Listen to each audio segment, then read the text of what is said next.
So I just left Ramsey County, JDC. Cut a few kids today. One of them I was talking to, and I asked him when was he getting out, and he said he's looking at 17 years.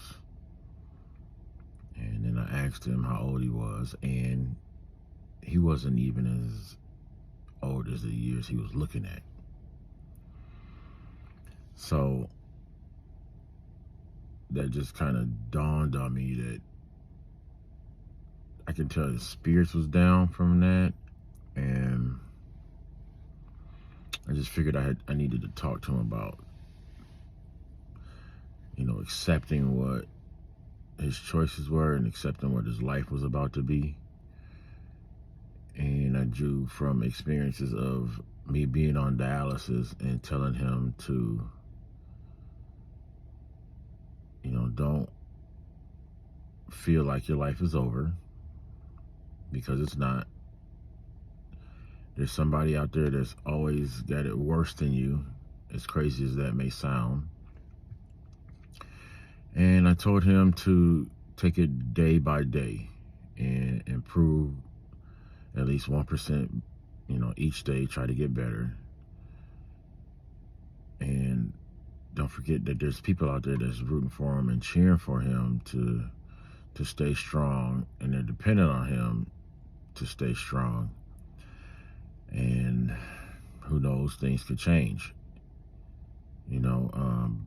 Whatever he's done, the time that he's looking at, maybe it's well deserved, or maybe it's not. I'm not for sure. I'm not the judge of that. But for me to help his mental state, I feel like I needed to tell him from my previous experiences being on dialysis twice, thinking that my career was over, my haircutting career, thinking that I couldn't provide for my family,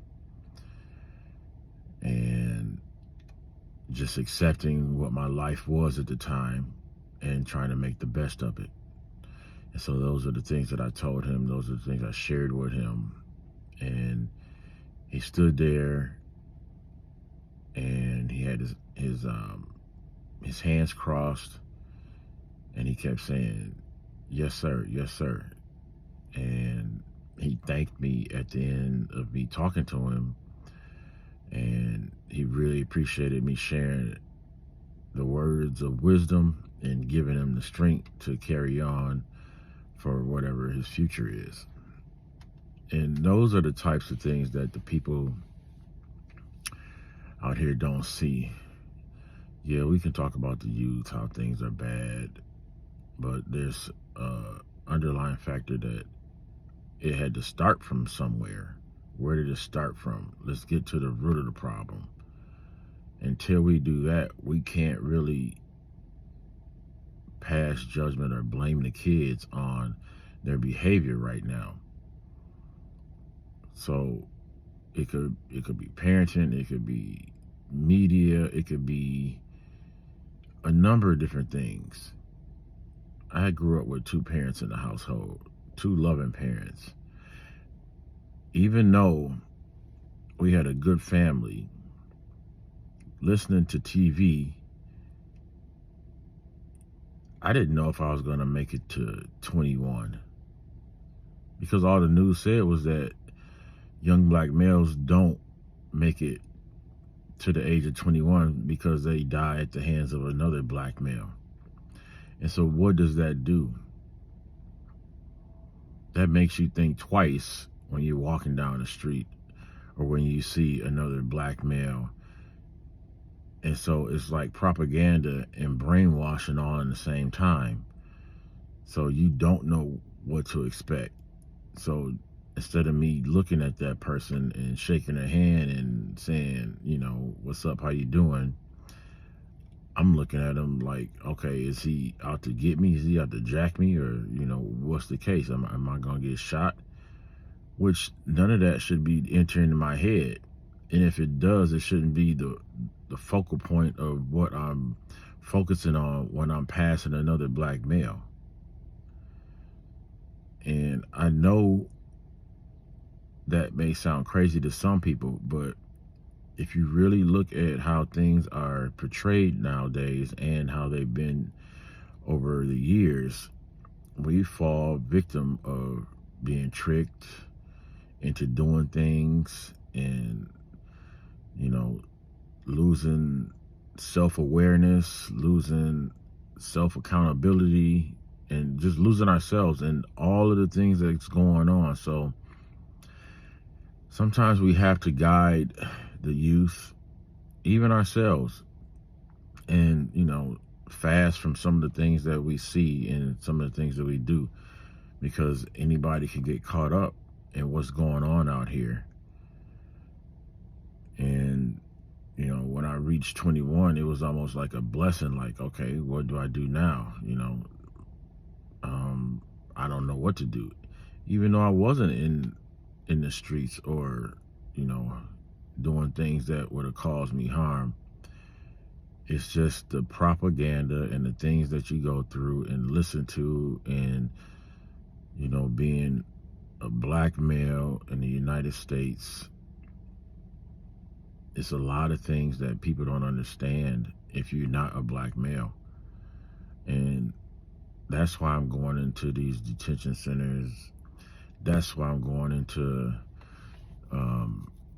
these schools, talking to kids about my book and my story, and just sharing with people that, you know, you don't have to give up.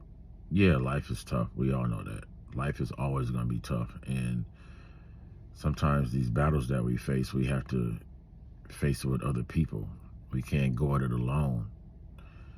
And I want to show that and share that to the kids and to the adults, because I'm a living testimony that it's proof that whatever you go through, things can turn around, things can change, even if you're not doing bad.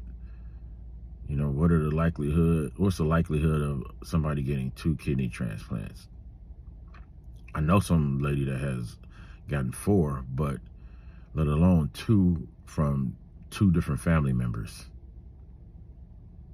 I know I'm blessed, and I can't deny that. And I never sit here or been anywhere and act like I wasn't. So that's why I'm out here doing what I do. That's why I'm sharing my story. That's why I'm trying to talk to people and give them the strength and the courage to continue. Because as we all know, life is going to life, whether you're ready for it or not.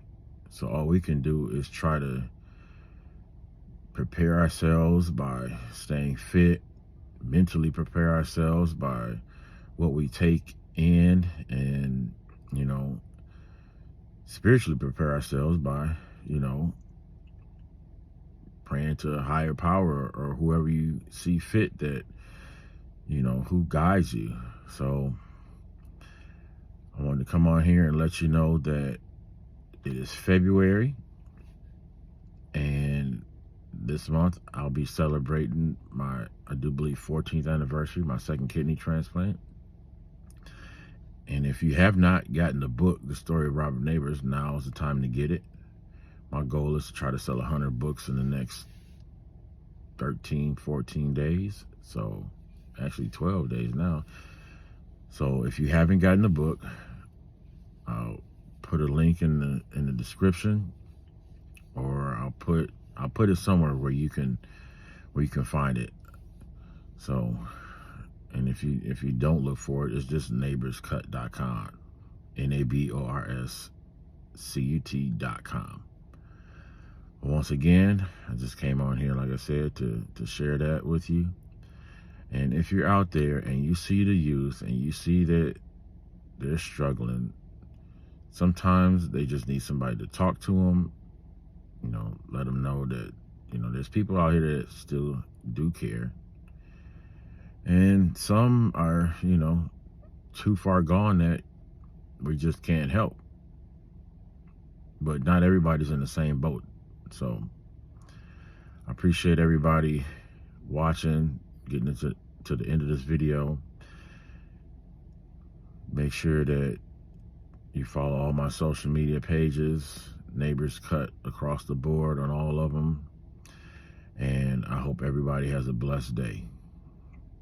Thanks for watching. Peace.